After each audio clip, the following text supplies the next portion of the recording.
Hi guys, Dave here from Kinsale Gourmet Academy. Today we're going to show you how to cook the perfect steak.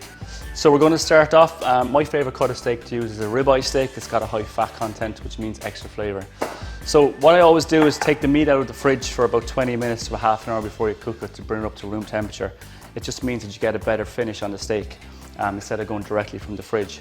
So I like to cook steak really simply, and when I buy it I always go for a nice dry aged piece of meat, ideally from a Hereford cow or else from an Angus cow, whichever your preference is.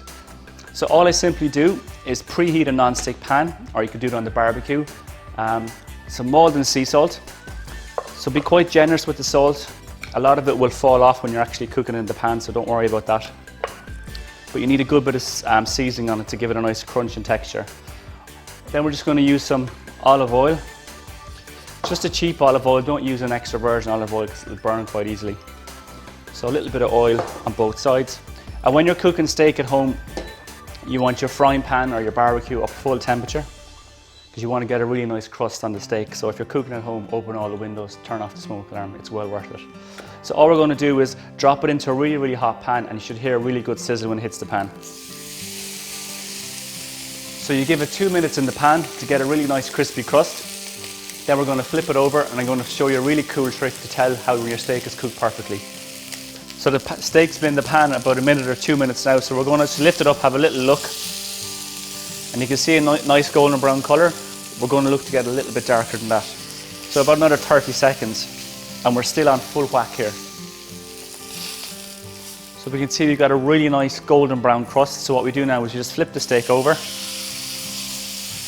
and we're going to cook it for about the same amount of time on the second side. But after about a minute, I'm going to use a spoon and I'm going to start pressing the steak to make a little indent into the meat. That indent will fill up with a little pool of blood. Once you see that happening, your steak is cooked perfectly pink. And if you want your steak well done, you keep continuing to cook it, pressing it with a spoon until the liquid is clear. And when you see a nice clear liquid, it means your steak is well done. Very simple.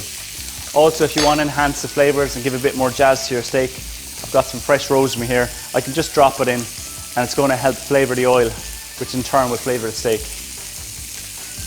If you're cooking like a fillet steak, which has got a very low fat content, you'll probably want to add in a knob of butter near the end just to give it a bit more flavour. But with the likes of a ribeye or a sirloin, which have a lot of fat in them, it doesn't need any extra butter. So guys, what you'll start to see now on the steak, you'll see some blood starting to rise to the surface. So if I just press down there lightly with a spoon, you'll see I get a nice little pool of blood. I know that my steak is cooked perfectly pink. So at this stage, just lift it out of the pan, onto a plate, pour all those crispy herbs over the top. Very important to this stage, let it rest. Meat goes quite tight when you cook it, so if you cut it straight away, it's going to just lose all its juice and flavour. So what you want to do is let it rest for about 2 to 3 minutes just to relax. And you'll find then when you cut into it, it holds a lot more juice and more flavour. So guys, the key thing is to remember when you're cooking steak, take it out of the fridge beforehand, salt, oil into a really hot pan, get a nice golden brown colour on one side, flip it over, let it continue to cook on the second side, start pressing it with a spoon. Once you see a little pool of blood rise to the surface, if you like it pink or medium, that's perfectly cooked, take it out and let it rest. And then let it rest for a minute or 2 minutes, carve it, dig in, and that's how you cook a steak very simply. So guys, the steak has been resting for about a minute or two, so what we're going to do is just tip it onto a board and then just carve it. I like to carve it into long chunks like that. You can see there, perfectly pink. And whether you're cooking a fillet steak, sirloin steak or ribeye steak, same technique for all of them. Enjoy.